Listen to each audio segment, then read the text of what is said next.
महफूज किया।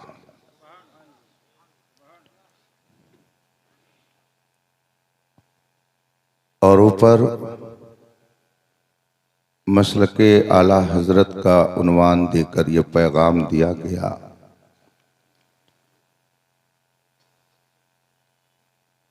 कि कौम के ये बच्चे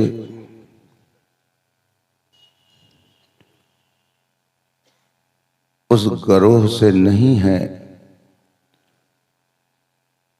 जिनके बारे में हदीस पाक में फरमाया गया, रुब्बा तालिल कुरान वल कुरान यलअनुहु। बहुत से ऐसे लोग जो कुरान की तिलावत करते हैं मगर कुरान खुद उन पर लानत भेजता है।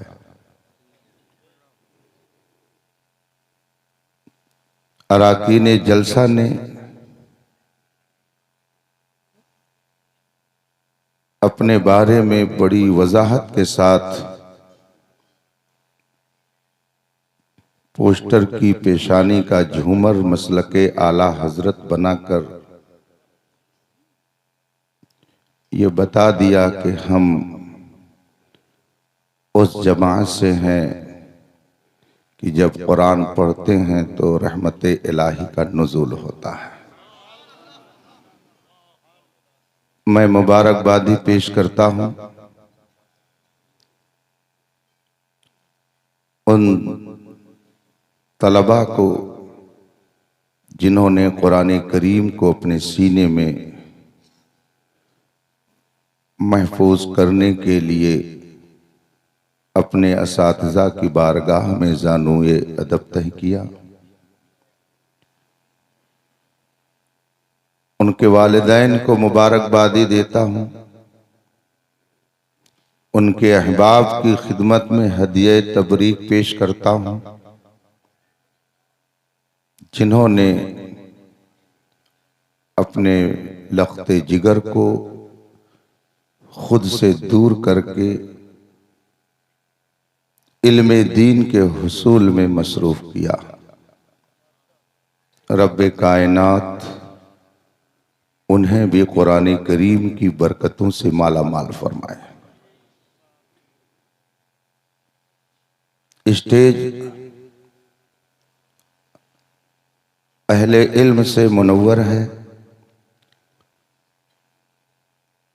और पिंडाल शौक़ व ज़ौक़ रखने वाले शैदाइयों से भरा हुआ है।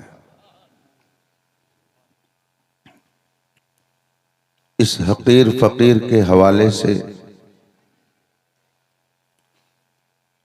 जो कुछ भी हमारे करम फरमा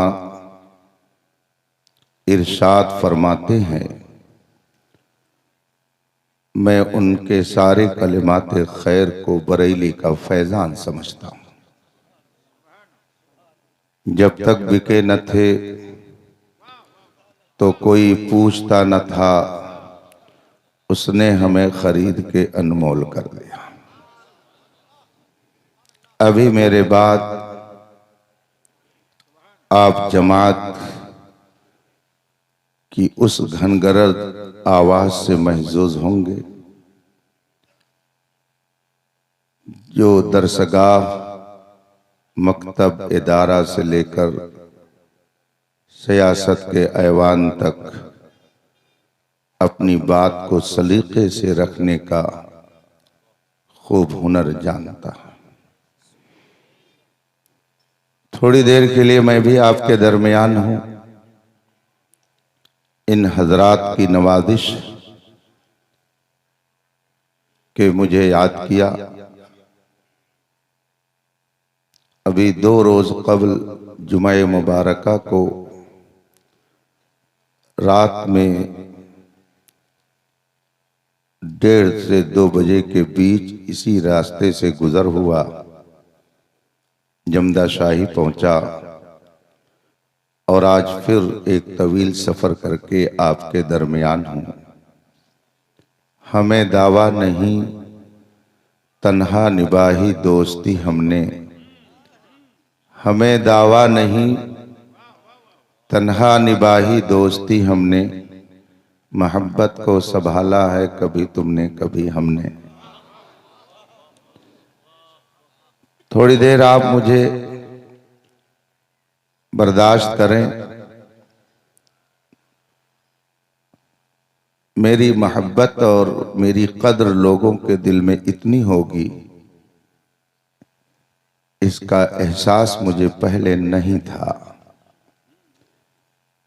लेकिन अज़मत सहाबा पर कीचड़ उछालने वालों के लिए जब मैदान में आदमी उतरता है, असलाफ की अज़मत के तहफ़्फ़ुज़ के लिए जब कोशिश करता है, तो रब्बे क़दीर खुद उसकी अज़मत को लोगों के दिलों में पैदा फरमा देता है। आला हजरत फरमाते हैं, नकीरैन करते हैं ताज़ीम मेरी, नकीरैन करते हैं ताज़ीम मेरी, फिदा हो के उन पे ये इज्जत मिली है। आइए मुस्तफ़ा जाने रहमत सरवरे कायनात फ़ख्रे मौजूदात नबी मुकर्रम शफ़ी मुअज़्ज़म सल्लल्लाहु अलैहि वसहबिही वसल्लम की बारगाह नाज में दुरूद व सलाम का नजराने अक़ीदत पेश करें और पढ़ें। अल्लाहुम्मा सल्लि अला सय्यदना व मौलाना मुहम्मद मादिल जूद वल करम व आलिहि किराम अजमईन। हज़रात,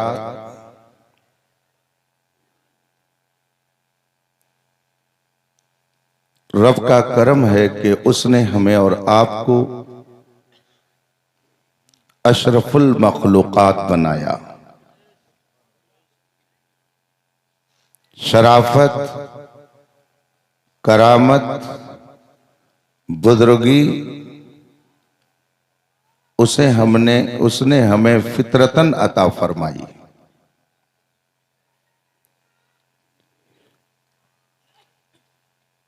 और इस दुनिया में आने से पहले जो दुनिया उसने बसाई, उस दुनिया में सारी रूहों को जमा फरमाकर अपनी रुबूबियत का इकरार कराया। आलम अरवाह में सिर्फ हम ही नहीं थे जो इस वक्त उसकी रुबूबियत का इनकार कर रहे, वो भी थे। आलम अरवाह में रब्बे कायनात ने एक सवाल किया, अलस्तु बि रब्बिकुम, क्या मैं तुम्हारा रब नहीं हूं? कालू बला,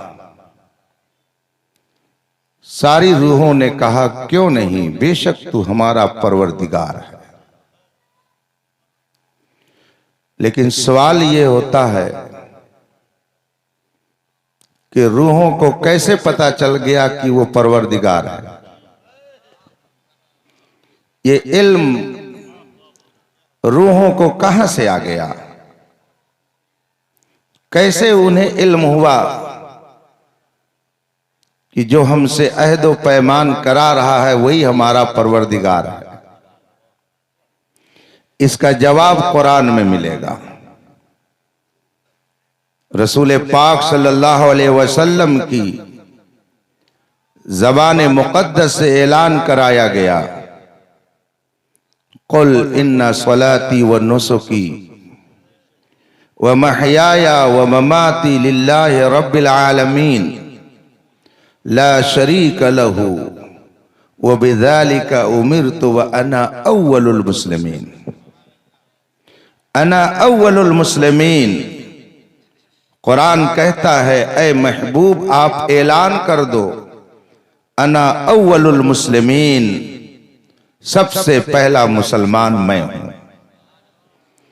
गोया रूहों की दुनिया में सबसे पहले रब की रुबूबियत का इकरार करके लोगों को राह हिदायत देने वाली हस्ती का नाम मुहम्मदुर रसूलुल्लाह है।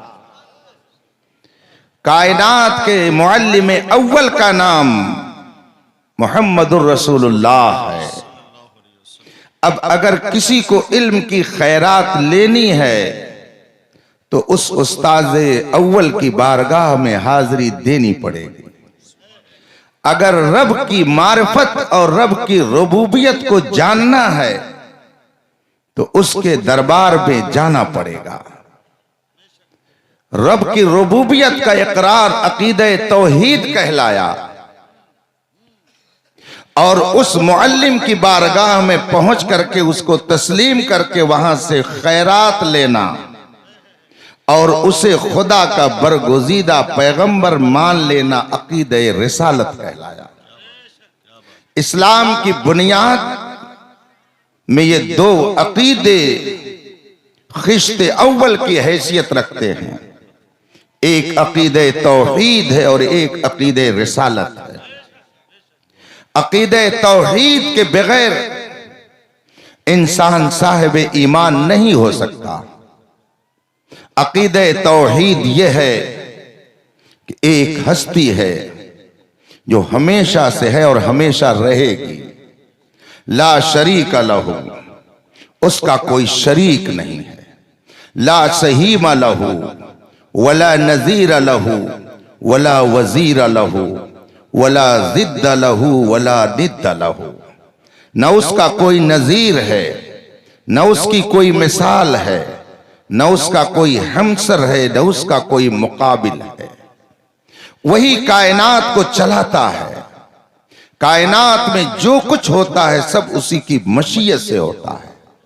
मा तशाऊन इल्ला अन यशा अल्लाहु रब्बुल आलमीन, तुम कुछ नहीं चाहते बस वही जो खुदा चाहता है। फ़अालुल लिमा युरीद, वही जो चाहता है करता है। यफ़अलु मा यशा, वो जो चाहे करे, उससे कोई मुआखजा नहीं कर सकता। वही कायनात में सब कुछ करता है। इसीलिए गौसे आजम, इमामुल आरिफीन, आलिम रब्बानी, महबूब सुबहानी हजरत सैयदना शेख अब्दुल कादिर जिलानी क़ुद्दसा सिर्रुहु रब्बानी ने इरशाद फरमाया, ऐ इंसान, अपने वक्त को तीन चीजों में जाये मत कर। अपने कीमती वक्त को तीन चीजों में लगा के बर्बाद मत कर, इसलिए कि वक्त तुझे बहुत कीमती हैसियत से जानना चाहिए। वक्त बहुत ही कीमती शय है, इसे जाये मत कर।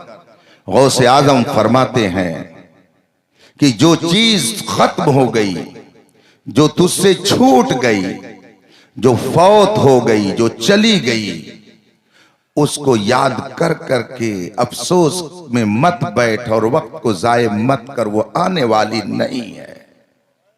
फरमाते हैं कि ऐ इंसान, अपना ताल्लुक लोगों से बढ़ा मत, इसलिए कि लोगों से अगर ताल्लुक बढ़ाएगा और खुदा से ताल्लुक नहीं रखेगा, ये ताल्लुक तुम्हारे काम नहीं आएगा। यौमा यफिरुल मर्उ मिन अखी, कयामत के दिन भाई अपने भाई से भागेगा, बेटा बेटी अपने मां अपने बाप से भागेंगे। ये सब एक दूसरे से जुदा हो जाएंगे। गौसे पाक रज़ियल्लाहु ताला अन्हु फरमाते हैं कि लोगों में अपने ताल्लुकात को बनाने में अपने वक्त को जाये मत कर, खुदा से ताल्लुक मजबूत कर, यही ताल्लुक काम आएगा। आगे फरमाते हैं कि अपने वक्त को फी इर्ज़ाई जमील खल्क, सारी मखलूक को खुश करने में जाये मत कर, इसलिए कि सारी मखलूक को तो खुश नहीं कर सकता है। इसलिए उसे खुश कर जिसने तुझे खुशी दी है, उसे खुश कर जो तुम्हें खुशी अता करता है, उसे खुश कर जो तुम्हें हर मुसीबत में सहारा देता है, उससे ताल्लुक पैदा कर जो तुम्हें हर मुसीबत में काम आने के लिए तुम्हारे सर पर रहमतों की बारिश करता है। उससे ताल्लुक पैदा कर जिसकी मर्जी से तू आया है, उससे ताल्लुक पैदा कर जिसकी मर्जी से तू जाएगा। हमारा नौजवान कहता है, उलमा 1400 साल पुरानी बात बयान करते हैं, दुनिया कहां से कहां चली गई, ये 1400 साल पुरानी ही बातें कहते हैं। आप इंसाफ से मुझे बताइए, दुनिया कहां से कहां चली गई? फिरौन कहां चला गया? नमरूद कहां चला गया? शद्दाद कहां चला गया? कारून कहां चला गया? अबू जहल कहां चला गया? ये सब इसी जमीन में मिट गए और इनका कोई वजूद बाकी नहीं, मगर मुस्तफा के वफादार गौसे आजम कल भी जिंदा थे, आज भी जिंदा है। ख्वाजा गरीब नवाज कल भी जिंदा थे, आज भी जिंदा हैं। मखदूम अशरफ कल भी जिंदा थे, आज भी जिंदा हैं। सैयदना सालार मसूद गाजी कल भी जिंदा थे, आज भी जिंदा है। इमाम अहमद रजा कल भी जिंदा थे, आज भी जिंदा है। हजरत यहिया मनयरी कल भी जिंदा थे, आज भी जिंदा हैं। ताजु शरिया कल भी जिंदा थे और आज भी जिंदा हैं। आप कहते हो दुनिया कहां से कहां चली गई, मैं कहता हूं न गोरे सिकंदर है न कब्रे दारा, मिटे नामियों के निशान कैसे कैसे, जिनके महलों में हजारों रंग के फानूस थे, झाड़ उनकी कब्र में है और निशान कुछ भी नहीं। जिनकी आमद की सदा से गूंजते थे आसमां, गोरे बगली की झपट में पहलवां कुछ भी नहीं। 4 दिन की चांदनी है फिर अंधेरी रात है, यह तेरा हुस्नो शबाब है नौजवान कुछ भी नहीं। तू कहता है दुनिया कहां से कहां चली गई। हजरत लोग 1400 साल पुरानी ही बात कहते हैं। इस मौके पर मुझे एक आलमी मुबल्लिग, जिसे मुबल्लिग इस्लाम खलीफे आला हजरत अल्लामा अब्दुल अलीम मेरठी सिद्दीकी नव्वरल्लाहु मरकदहू के नाम से दुनिया जानती है, ये आला हजरत के शागिर्द हैं, उनके तिलमीज़े रशीद हैं, आला हजरत के खलीफा हैं और रिवायत के मुताबिक तकरीबन 30 जबानों में तकरीर फरमाते थे और इनकी तकरीर से तकरीबन 70,000 लोगों ने दामने इस्लाम से वाबस्तगी इख्तियार फरमाई थी। ये फरमाते हैं अपने एक खिताब में, लोग कहते हैं आगे बढ़ो तो तरक्की करोगे, आगे चलो तो तुझे इज्जत मिलेगी। अल्लामा मेरठी फरमाते हैं मैं कहता हूं पीछे चलो, पीछे चलो, पीछे चलो और पीछे चलो और 1400 साल पीछे चले जाओ और मुस्तफा के सहाबा के नक्शे कदम पर चलने लगो तो तुम भी कहोगे कि दश्त तो दश्त है, दरिया भी न छोड़े हमने, बहरे जुल्मात में दौड़ा दिए घोड़े हमने। तुम भी कहोगे और तुम्हें भी लोग बताएंगे कि मोहम्मद से वफा तूने तो हम तेरे हैं, ये जहां चीज है क्या लौहो कलम तेरे हैं। इस्लाम के बुनियादी अकायद में अकीदे तौहीद सब पर मुकद्दम है और उसके बाद अकीदे रिसालत है कि अल्लाह ने 1 लाख कमो बेश 2,24,000 अंबियाए किराम इस दुनिया में भेजा और आखिरी नबी हमारे आपके आका व मौला सारी कायनात के पैगंबर हजरत मोहम्मद मुस्तफ़ा सल्लल्लाहु अलैहि वसल्लम को अल्लाह ने इस दुनिया में भेजा। अब कयामत तक कोई नबी नहीं आ सकता, कयामत तक कोई नया रसूल नहीं आ सकता। अब सिक्का चलेगा तो मोहम्मद अरबी का चलेगा, अगर जिक्र आम होगा तो मोहम्मद अरबी का होगा और अगर कोई मिटाना चाहे तो 1400 साल की तारीख बता रही है कि मिट गए, मिटते हैं, मिट जाएंगे आदा तेरे, न मिटा है न मिटेगा कभी चर्चा तेरा। और जो जितना ही मिटाने के लिए आगे बढ़ेगा, इमाम अहमद रजा की जबान में हम कहेंगे अर्श पे ताजा छेड़छाड़, फर्श पे तुरफा धूमधाम, कान जिधर लगाइए तेरी ही दास्तान है, वही धूम अब भी है माशा अल्लाह। मिट गए आप मिटाने वाले। अकीदे रिसालत और अकीदे तौहीद ये इस्लाम के बुनियादी अकायद हैं। इसको मैंने इसलिए जिक्र किया कि हजरत अल्लामा बलियावी साहब से आप सुनेंगे कि इस वक्त दुनिया भर में इन दोनों अहम अकीदों पर हमला करने के लिए न जाने कितनी दुश्मन ताकतें मैदान में उतरी हुई हैं। अकीदे तौहीद को बर्बाद करने के लिए न जाने कितने दुश्मनाने इस्लाम ने कमरे हिम्मत कस ली है। उसके नतीजे में हजारों नौजवान रोजाना हजारों नौजवान अपने अकीदा और ईमान को बर्बाद कर रहे हैं। आप उठा करके हालात का जायजा लीजिए, आप पढ़िए तो आपको मालूम होगा कि इस वक्त पूरी दुनिया में कादियानियत और उसके अलावा जितनी बातिल ताकतें हैं उन सब ने सर जोड़ करके ये तय कर लिया है कि उम्मते मुस्लिमा को तहस नहस करने के लिए आखिरी दम तक हमारी कोशिश जारी रहेगी। चुनांचे उन्होंने कॉलेज के बच्चों को, यूनिवर्सिटी में पढ़ने वाले तलबा को इस तरह से वरगलाना शुरू कर दिया है कि इस वक्त अगर सर्वे किया जाए तो रोज आना न जाने कितने मुसलमान नौजवान कुफ्र की दहलीज पर पहुंच जा रहे हैं। सदक़ रसूलुल्लाह सल्लल्लाहु अलैहि वसल्लम, रसूल पाक ने सच फरमाया कि इंसान पर एक ऐसा वक्त आएगा, मुसलमानों पर ऐसे हालात आएंगे, युमसिर रजुलु मुमिनन व युस्बिहु काफिरा, आदमी शाम को ईमान वाला होगा और सुबह होते होते वो बेईमान हो जाएगा। सुबह को मुसलमान रहेगा और शाम होते होते वो बेईमान हो जाएगा। हम अपने माथे की आंखों से देखते हैं वो नौजवान जो सुन्नी सहील अकीदा थे, अपने घराने और खानदान के एतबार से सुन्नी समझे जाते थे, लेकिन रात को जब वो बिस्तर पर गए और उन्होंने व्हाट्सएप खोला तो ये व्हाट्सएप के मुफक्किर, व्हाट्सएप के स्कॉलर, फेसबुक के मुहक्किकों को जब इन्होंने सुनना शुरू किया तो किसी मिर्जा को सुना, किसी इंजीनियर को सुना, किसी खामिदी को सुना, न जाने कैसे कैसे लोगों को सुना। शाम को सोया था तो साहिब ईमान था, मगर उस बदअकीदे की बात जहन में बैठ गई तो सुबह होते होते बदअकीदा हो जाता है। सदक़ रसूलुल्लाह, रसूल पाक ने सच फरमाया, इंसान शाम को मोमिन होगा और सुबह होते होते अपना ईमान खो बैठेगा। इस वक्त दुनिया में बहुत सारी इस्लाम दुश्मन तहरीकें चल रही हैं जो आपके अकीदे तौहीद को बर्बाद करने के लिए न जाने कितने हरबे इस्तेमाल कर रही हैं। एक छोटा सा वाकया आप मुझसे सुनिए तो आपको अंदाजा होगा कि किस तरीके से अकीदे तौहीद पर कुल्हाड़ी चलाने की कोशिश की जा रही है। मुझसे एक साहब ने कहा कि मैंने अपनी बच्ची का एडमिशन एक मेडिकल कॉलेज में करा दिया और मैंने वहां सारी जरूरतों के सामान फराहम कर दिए, फीस जमा कर दी। मेरी बच्ची वहां पढ़ने के लिए गई। एक हफ्ते के बाद उसने मुझे फोन किया और कहा कि अब्बू मैं यहाँ नहीं पढ़ सकती हूँ।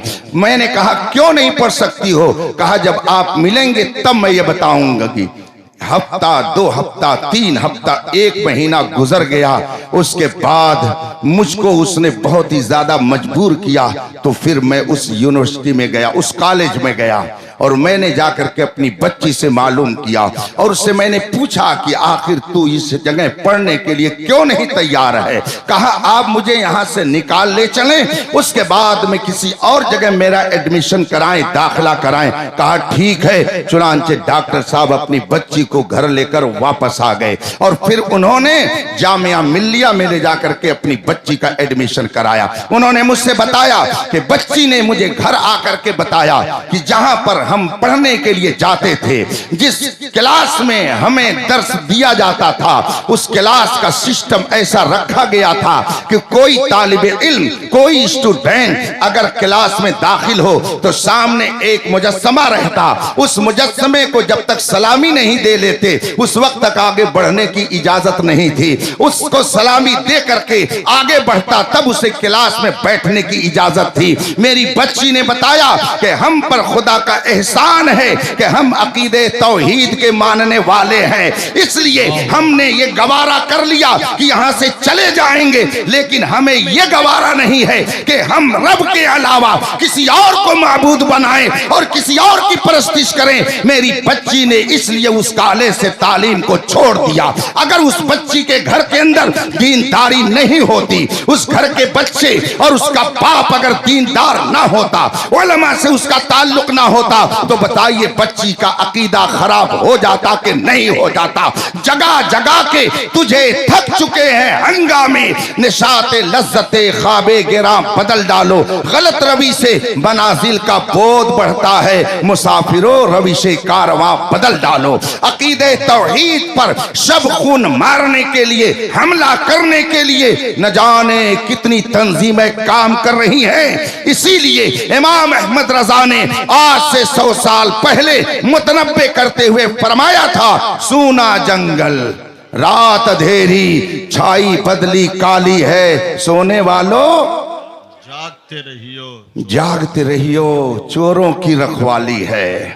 पहले चोर कट्टा लेके आता था, पहले चोर कटारी लेके आता था, पहले चोर फरसा और तलवार लेकर आता था, पहले चोर असलहा लेकर के आता था, लाठी और डंडा लेकर के आता था। मगर अब चोर हाथ में किताब लेके आता है, हाथ में कुरान लेकर आता है, हाथ में हदीस लेकर आता है, हाथ में तस्बीह लेकर आता है, चेहरे पे दाढ़ी सजा कर आता है, सर पर इमामा बांध कर आता है, जिस्म पे जुब्बा पहन कर आता है। इसी हालत को देख करके ही किसी ने कहा था कि चमकता जो नजर आए वो सब सोना नहीं होता। अगर दुनिया में रहना है तो कुछ पहचान पैदा कर। हर कलमे तैयबा पढ़ने वाला मुअहिद नहीं होता है। मुझे एक जुमला एक साहब का याद आ गया। उन्होंने मुझसे कहा कि एक साहब तकरीर कर रहे थे और अकीदे तौहीद को लोगों के दरमियान रख रहे थे, और उसमें उन्होंने कहा खुदा जो चाहे वही होगा, उसकी चाहत के खिलाफ कुछ नहीं हो सकता। लोगों ने कहा हाँ सही कह रहे हैं। अब जनाब ने आगे क्या कहा कि मुझे बताओ कि जब खुदा ही के चाहने से सब होता है, तो अगर खुदा चाहे कि फलां के बेटा ना हो और ख्वाजा साहब चाहे कि हो, तो बताइए बेटा होगा? जाहिर सी बात है आप यही कहेंगे कि नहीं होगा, इसलिए कि खुदा के चाहने से होता है। और मैंने भी यही अर्ज किया कि खुदा के चाहने ही से सब कुछ होता है। मगर अब उसने किस तरीके से घपला करना शुरू किया, बल्कि सियासी जबान में अकीदे में घोटाला शुरू किया। और उसने कहा कि अगर ख्वाजा साहब चाहें कि ये काम हो जाए और खुदा चाहे कि ना हो, तो बताइए वो काम होगा?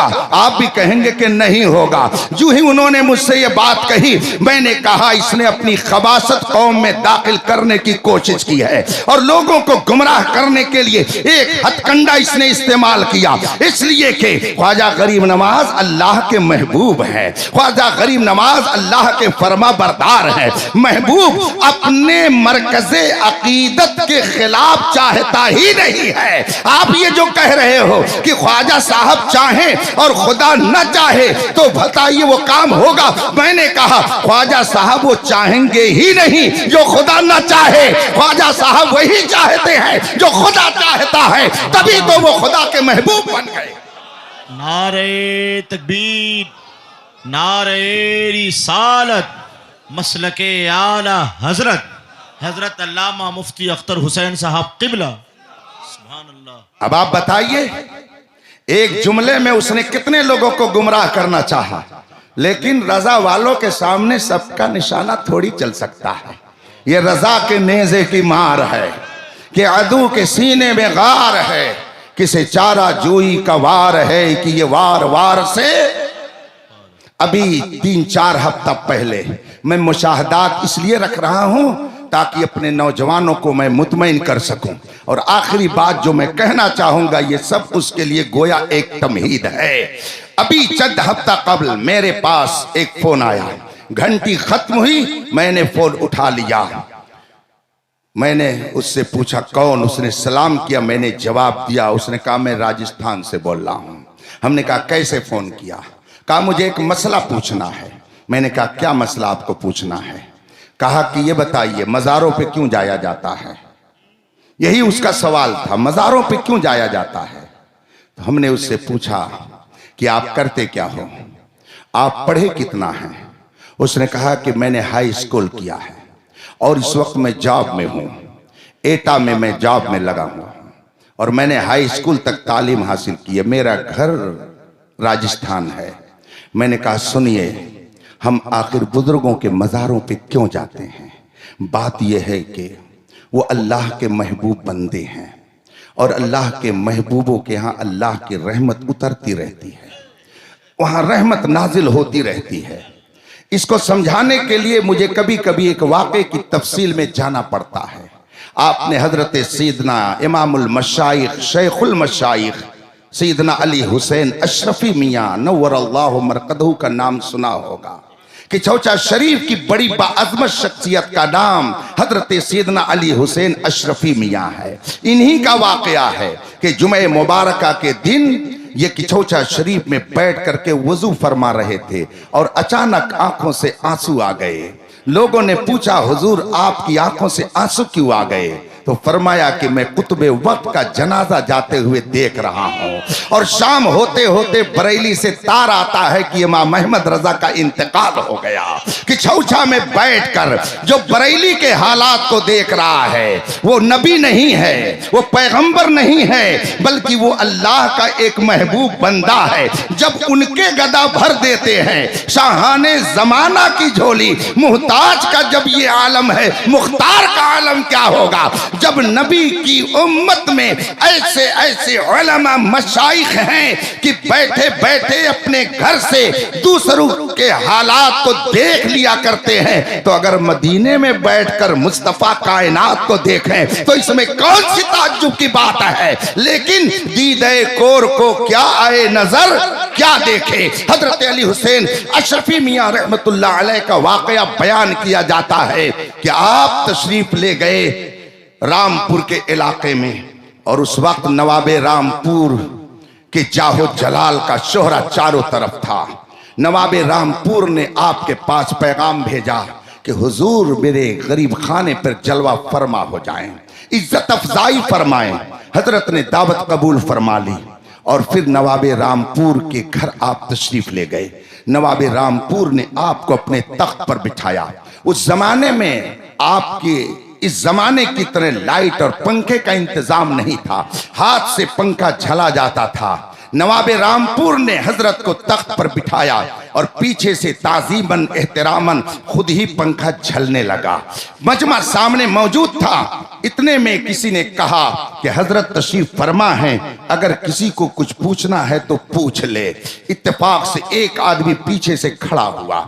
उसने कहा मुझे एक सवाल करना है। हजरत ने फरमाया क्या सवाल है? उसने कहा हुजूर मैं ये जानना चाहता हूँ कि अगर बंदा कोई दुआ करता है तो उसकी दुआ कौन कबूल करता है? हुजूर अशरफी मियाँ रहमतुल्लाह अलैह ने फरमाया कि ये भी कोई पूछने की बात है? हर मुसलमान ये जानता है कि बंदे की दुआ खुदा कबूल करता है, खुदा दुआ कबूल करता है, और कौन कबूल करता है? उसने कहा ठीक है हुजूर, अब दूसरा सवाल ये है कि उसको कहां से पुकारा जाए कि वो हमारी दुआ को कबूल कर ले? उससे कहां से बुलाया जाए, उससे कहां बैठकर दुआ की जाए कि वो हमारी दुआ को कबूल कर ले?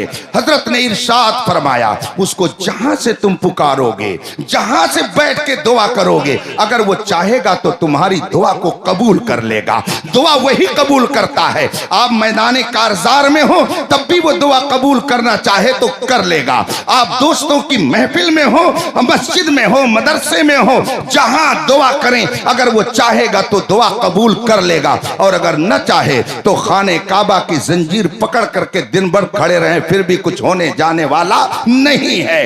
दुआ खुदा कबूल करता है और जहां से चाहे वो बंदा उसे पुकारे, अगर वो चाहेगा तो दुआ कबूल कर लेगा। कहा हुजूर ये भी बात समझ में आ गई, मगर एक तीसरा सवाल और रह गया। कहा क्या है? कहा हुजूर आपने बताया दुआ खुदा कबूल करता है। आपने ये भी बताया कि उसे जहां से पुकारा जाए और जहां से उससे दुआ की जाए, अगर वो चाहेगा तो दुआ को कबूल कर लेगा। हुजूर दोनों बातें समझ में आ गई, मगर तीसरा सवाल यह है कि जब वही दुआ कबूल करता है और जहां से उसे पुकारा जाए अगर वो चाहेगा तो दुआ कबूल कर लेगा, हुजूर तब आप क्यों कहते हैं किसी परेशान ज़दा को, मुसीबत ज़दा को, आपके पास अगर कोई आसेब ज़दा आता है तो आप कहते हैं कि छौछा चले जाओ, और अगर किसी को औलाद की जरूरत होती है तो आप कहते हैं अजमेर चले जाओ, और अगर किसी को बीमारी से शिफा लेनी है, कोढ़ का मर्ज उसका ठीक होना है, तो उसको आप कहते हैं कि इसको लेकर के बहराइच चले जाओ।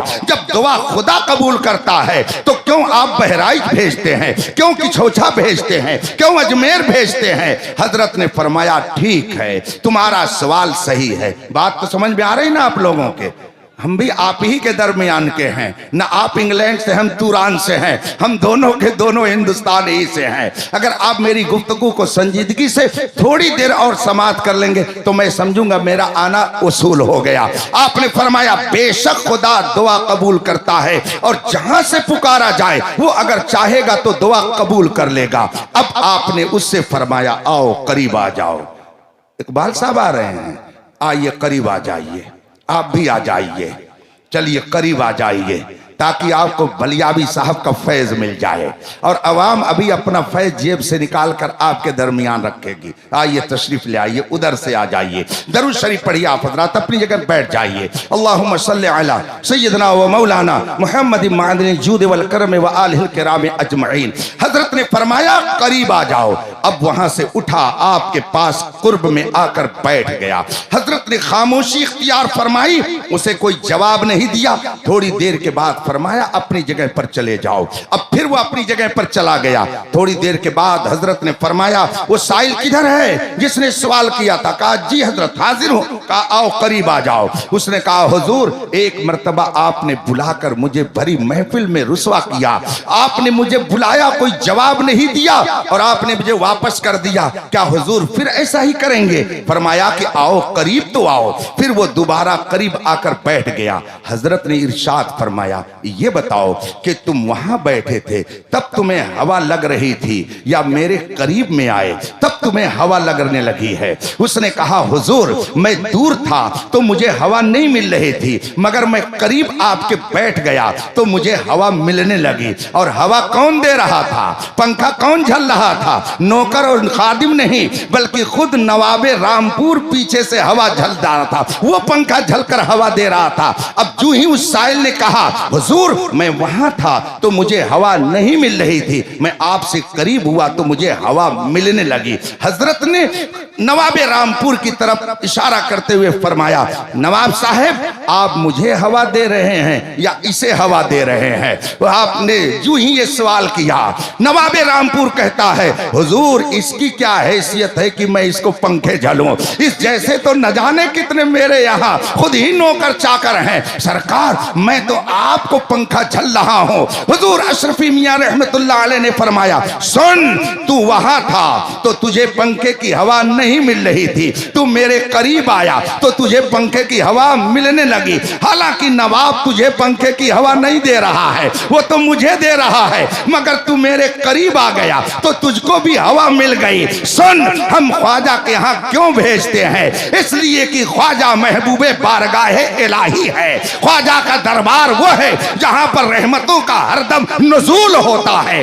तजल्लियात की बारिश होती है, अनवारे इलाही वहां झमाझम बरसते हैं। और हम ये भी जानते हैं कि ये अवाम इनकी जबान में वो तासीर नहीं है, इनके किरदार में वो पाकीज़गी नहीं है, इनकी गुफ्तार में वो तकद्दुस नहीं है, ये इस काबिल नहीं है कि फौरन इन पर रहमत इलाही मुतवज्जे हो जाए। हम ख्वाजा के यहाँ इसलिए भेज देते हैं कि वहां जो रहमतों की झमाझम बारिश हो रही है ये भी करीब में पहुंच जाएंगे, उस बारिश से इन्हें भी हिस्सा मिल जाएगा। सुभान अल्लाह सुभान अल्लाह। नारे तकबीर, जोर से बोले नारे रिसालत, मसलके आला हजरत फैजाने ख्वाजा गरीब नवाज हुजूर ताजुल फुक़हा।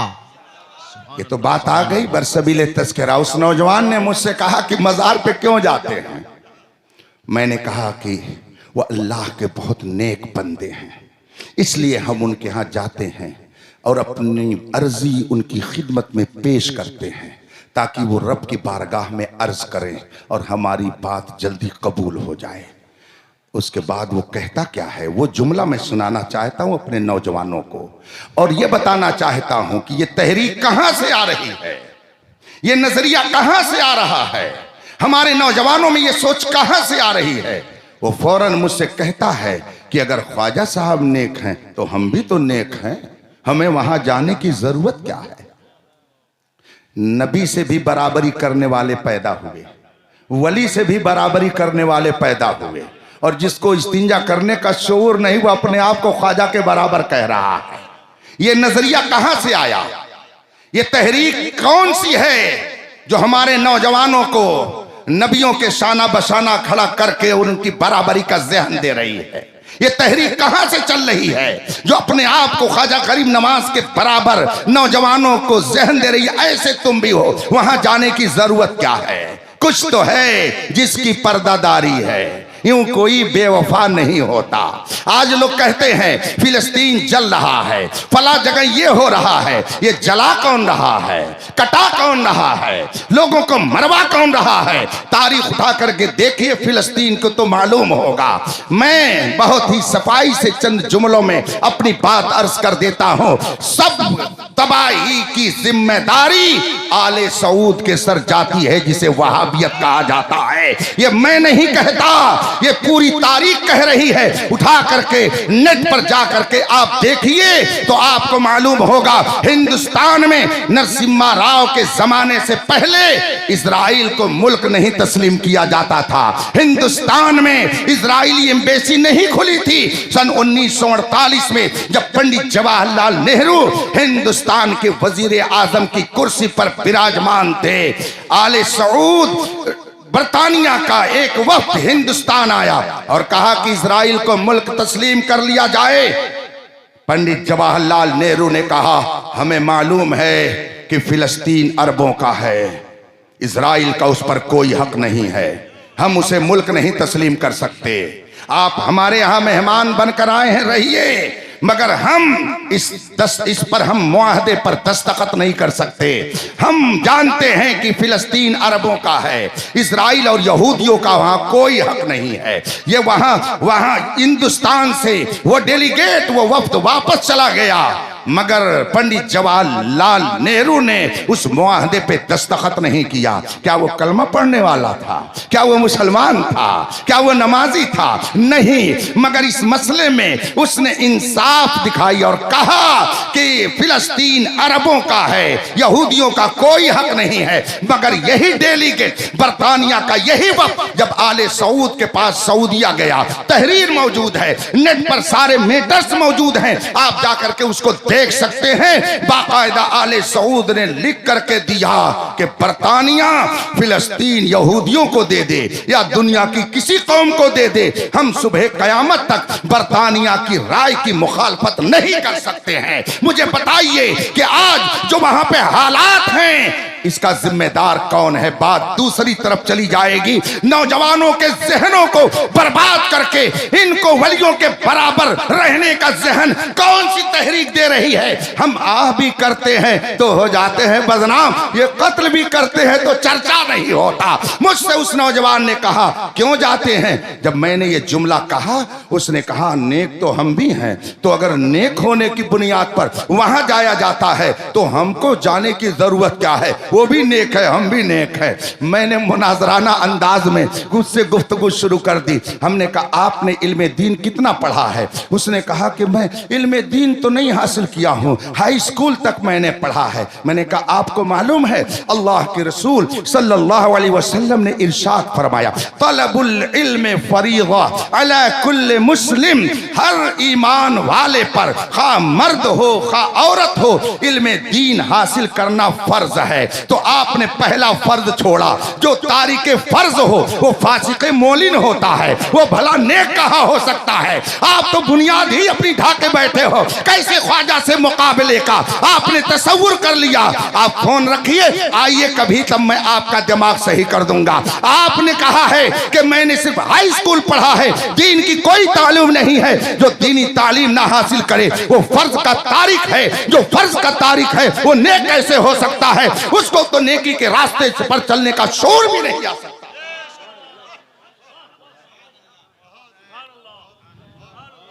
हजरात, बातें बहुत है कहने को, और अगर कही जाएं तो वो शेर बिल्कुल सुनाना पड़ेगा कि दिल के फफोले जल उठे सीने के दाग से, इस घर को आग लग गई घर के चिराग से।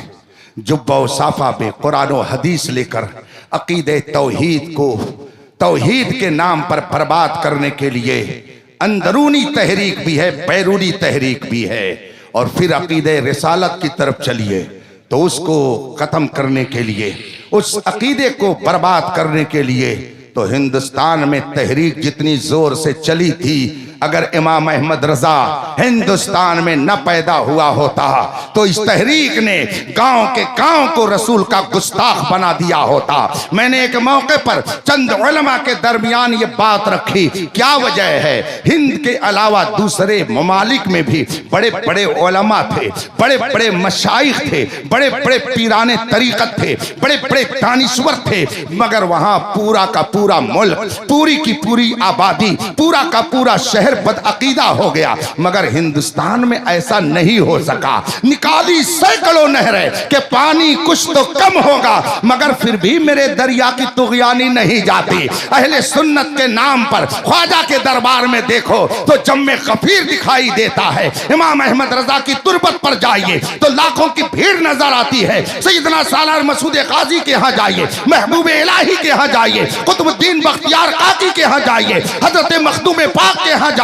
रोकने वाले रोक रहे हैं मगर रुकने का नाम नहीं लिया जा रहा है, बल्कि वो बबागे दोहल कहते हैं कि तुम लाख रोको मगर याद रखो तुम जल जाओगे, मर जाओगे, सड़ जाओगे, मगर हमारा जाना महबूबों के दयार में बंद नहीं कर सकते हो। आखिर ये माहौल कैसे बाकी है। मैंने ये सवाल किया कि और भी तो मुल्क में उलमा थे, दूसरे ममालिक में बड़े बड़े मशाइख थे, आप तारीख पढ़िए तो आपको मालूम होगा। मैंने उनसे कहा क्या वजह है। हजार तहरीकें चलाई गई, कोशिश की गई, अंदर और बाहर से न जाने कितने पैतरे बदले गए, मगर उसके बावजूद अल्हम्दुलिल्लाह हिंदुस्तान की सुन्नियत आज भी टनाटन बोलती नजर आती है, अक्सरियत में पाई जाती है। इसकी वजह क्या है। तो किसी ने कहा ये वजह हो सकती है, किसी ने कहा ये वजह हो सकती है। उसमें एक दीदावर आलिम बैठे हुए थे, तजर्बेकार थे, उन्होंने फरमाया कि सुनिए बात यह है, और मुल्कों में आलिम थे मगर वहां कोई अहमद रजा नहीं था। हिंदुस्तान में अहमद रजा था, इसलिए हिंदुस्तानी मुसलमानों के ईमान की हिफाजत हो गई। इसीलिए दुनिया कह रही है डाल दी कल्ब में अजमत मुस्तफा सैयदी आला हजरत पे ला। और जब उसने तहफ़्फ़ुज़े अज़मत रिसालत की तहरीक चलाई, तहफ़्फ़ुज़े अज़मत सहाबा, तहफ़्फ़ुज़े अज़मत अहले बैत, तहफ़्फ़ुज़े उलमाए दीन की तहरीक चलाई, तो उसका नतीजा क्या हुआ। मुस्तफ़ा जाने रहमत ने ऐसा करम फरमाया, ऐसा करम फरमाया कि मुखालिफिन सर पटक पटक करके मर गए, मरते भी जा रहे हैं, मगर इमाम अहमद रजा का हाल क्या है। सब उनसे जलने वालों के गुल हो गए चराग, अहमद रजा की शम्मा फरोता है आज। सुभान अल्लाह, सुभान अल्लाह, सुभान। बात आ गई, हमारे बलियावी साहब भी बैठे हैं, बात की तायद हो जाएगी। बात में बातें निकलती जा रही हैं। मुझे अभी सुबह क्लास में जमदा शाही पहुंचना है। मुझसे आप झारखंड जो एक अजीम इदारा अपने अंदर रखता है, जिसे फैजुल उलूम कहा जाता है, जो रईसुल कलम अल्लामा अरशदुल कादरी अलैहि रहमत व रिज़वान की अजीम यादगार है। उसके मनसबे शेखुल हदीस पर फाइज होने वाली शख्सियत हजरत मौलाना मुफ्ती आबिद हुसैन साहब मिसबाही है। उन्होंने मुझसे खुद बयान किया कि बरेली से क्या अकीदत थी अल्लामा अरशदुल कादरी की, उसे जरा सुन लीजिए। मैंने कहा सुनाइए। दास्ताने मोहब्बत है, उसे तो हम बहुत ही शौक से सुनते हैं, बहुत ही शौक से हम दास्ताने इसको वफा को सुनते हैं। कहा एक मौके पर अल्लामा अरशदुल कादरी अलैहि रहमत व रिज़वान ने दावत दी खानवादे रज़विया के चश्मो चराग हजरत अल्लामा सिब्तैन रजा खान साहब अलैहि रहमत व रिज़वान को, और फिर वो जलसे में जलवा फरमा हुए। अल्लामा अरशदुल कादरी रहमतुल्लाह अलैह कहीं बाहर तशरीफ ले गए थे और वहां से आ रहे थे।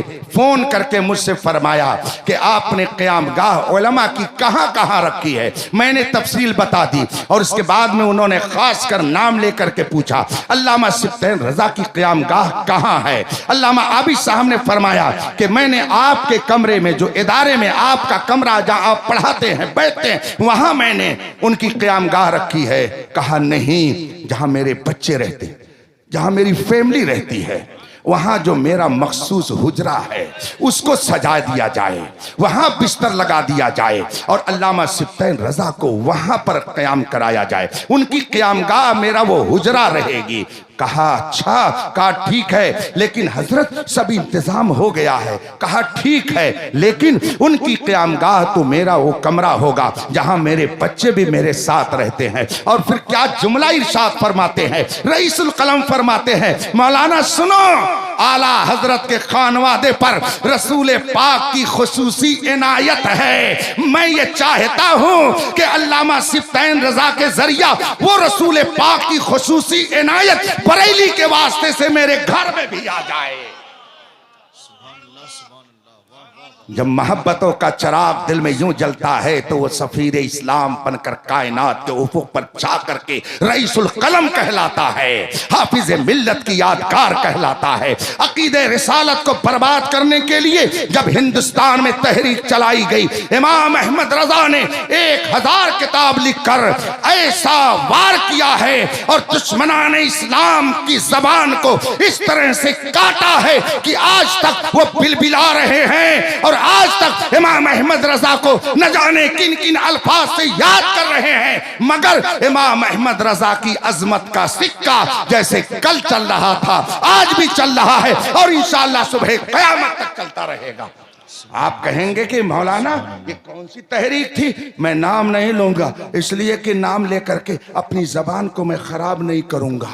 कुछ लोग कहते हैं कि अगर खिंजीर का नाम ले लिया जाए तो जबान 40 दिन तक नापाक रहती है। हालांकि ये मसला सही नहीं है, ये मसला गलत है, लेकिन लोगों में मशहूर है। तो ऐसे ही कुछ लोग होते हैं जिनका नाम लेना मैं अपने तई बहुत ही गलत समझता हूँ। मगर एक तहरीक थी उस जमाने में जो रसूल पाक के एक एक वस्फ का इनकार करने के लिए गांव गांव घूम रही थी। रसूल पाक ने फरमाया कि हर नबी अपनी कब्र में जिंदा है, मगर लोगों के जहन में एक तहरीक ये बात बैठा रही थी कि नबी तो मरकर मिट्टी में मिल गए, अब वो तुम्हारी क्या मदद कर सकते हैं। जो ही बरेली के इमाम अहमद रजा ने इन गुस्ताखाना जुमलों को सुना, वहीं से ललकार करके कहा तू जिंदा है वल्लाह, तू जिंदा है वल्लाह, मेरी चश्मे आलम से छिप जाने वाले। जब उस तहरीक के एक फर्द ने लिखा था कि नबी कुछ नहीं दे सकते हैं, तो बरेली के इमाम अहमद रजा ने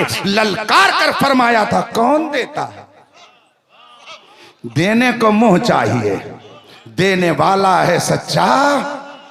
और जब वो तहरीक कहती थी कि नबी तो गांव के चौधरी की तरह है, तो ऐसे मौके पर इमाम अहमद रजा हमें सबक दे रहा था। सबसे औला व आला हमारा नबी, सबसे बाला वो वाला।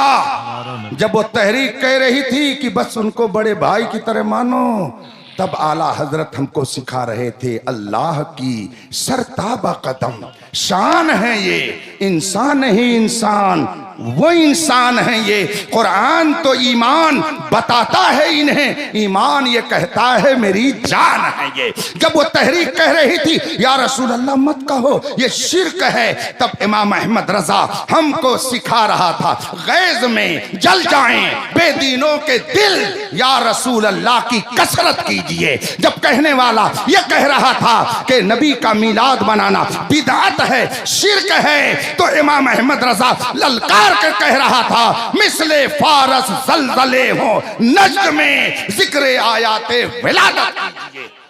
अकीदे तौहीद, अकीदे रिसालत, ये इस्लाम के बुनियादी अकायद हैं और इन अकायद को बर्बाद करने के लिए न जाने कितनी तहरीकें अंदर से बाहर से चल रही हैं। मैं ये जुमला बोल दिया करता हूं मगर ये ताल्ली के लिए नहीं, अना में नहीं, बल्कि तहदीसे नेमत के तौर पर कि अल्हम्दुलिल्लाह मैंने इख्तिलाफी मौजू पर 1000 से ज्यादा किताबों का मुताला किया है।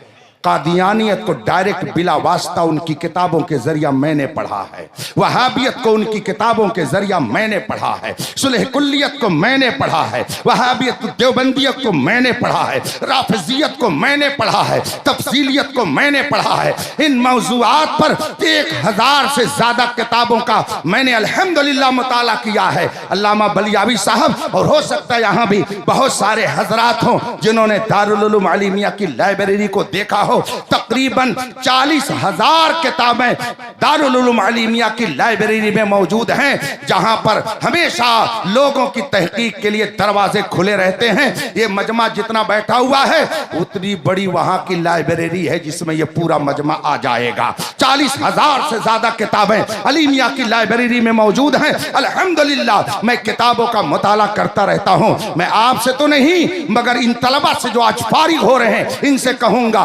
इकरा, ये कुरान का पहला पैगाम है। पढ़ो पढ़ो, जब पढ़ोगे तब आगे बढ़ोगे। इल्म ही वो चीज है जिसकी बदौलत आपका ईमान, अकीदा, कल्चर, सकाफत, तहजीब और तमद्दुन सब कुछ महफूज रह सकता है। अगर आपने इल्म नहीं हासिल किया तो ना आपका अकीदा महफूज रह सकता है ना आपका कल्चर महफूज रह सकता है। मैंने 1000 से ज्यादा इख्तिलाफी मौजू पर किताबें पढ़ी हैं और उन किताबों के दरमियान चमकता हुआ जुमला, चमकती हुई तालीम, चमकती हुई फिक्र इमाम अहमद रजा की भी पढ़ी है। फितनों के हुजूम में या लोगों के हुजूम में कह लीजिए, इस वक्त ये पट्टी बनी हुई है ना, ये पट्टी क्यों बनी है? ताकि हुजूम के बीच में भी आने वाला आसानी से स्टेज पर आ सके। कोहरे का मौसम चल रहा है, अभी कोहरा नहीं पड़ रहा है, कुछ दिन में हो सकता है बहुत भयंकर कोहरा पड़े। जब कोहरा पड़ता है और रात में गाड़ी को चलाना पड़े, सफर करना पड़े, तो कोहरे के दरमियान आदमी कैसे जाता है, किसके सहारे आगे जाता है? तो गवर्नमेंट को आपने देखा कि उसने बीच रोड में एक रेडियम की पट्टी लगा दी है। वो पट्टी किस लिए है? ताकि रात में भी चमके, कोहरे में भी चमके और मंजिल पर जाने वाला अपनी गाड़ी को उसी के सहारे आगे लेकर के चला जाए। अगर वो दाहिने जाएगा तो डिवाइडर से टकराएगा और बाएं जाएगा तो गड्ढे में जाएगा, और अगर रेडियम की चमकती हुई लकीर को देखते हुए आगे बढ़ेगा तो अपने घर तक आसानी से पहुंच जाएगा। अल्लाह तुरबतों पर रहमतों नूर की बारिश फरमाए। हमारे उलमा ने फितनों के हुजूम में एक शानदार पट्टी को देखा, एक शानदार पट्टी को लगा दिया जिसे हुजूर ग़ियास मिल्लत, शेर काल्पी, मखदूम गिरामी, आली मर्तबत, आली वक़ार, हुजूर सैयद ग़ियासुद्दीन अहमद तिरमिज़ी साहब क़िबला खानकाह तिरमिज़ी, खानकाह क़ादरिया काल्पी शरीफ की आमद मिंबर शरीफ पर हो रही है। शहजादे मौलाए कायनात की आमद हो रही है। इस्तकबाल कर लें। नारे तकबीर, नारे रिसालत, मसलके आला हज़रत, हुजूर शेर काल्पी, हुजूर सरकार ग़ियास मिल्लत, मसलके आला हज़रत, नारे तकबीर, नारे रिसालत अदब और एहतराम के साथ आने वाले मुअज़्ज़ज़ मेहमान की बारगाह में आप लोग जल्दी से अपनी जगह पे बैठ बैठ जाइए। जाएं, बैठ जाएं। अस्सलाम वालेकुम। बैठ जाइए, जल्दी से बैठ जाइए। बस मेरी गुफ्तगू आखिरी मरहले में है, बल्कि आखिरी जुमला आप तक पहुंचा रहा हूं।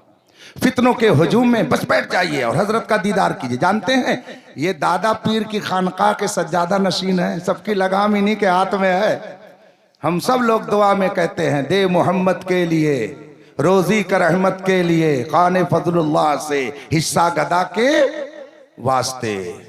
कालपी शरीफ की मसनद अजीम के साहिब सज्जदा हैं।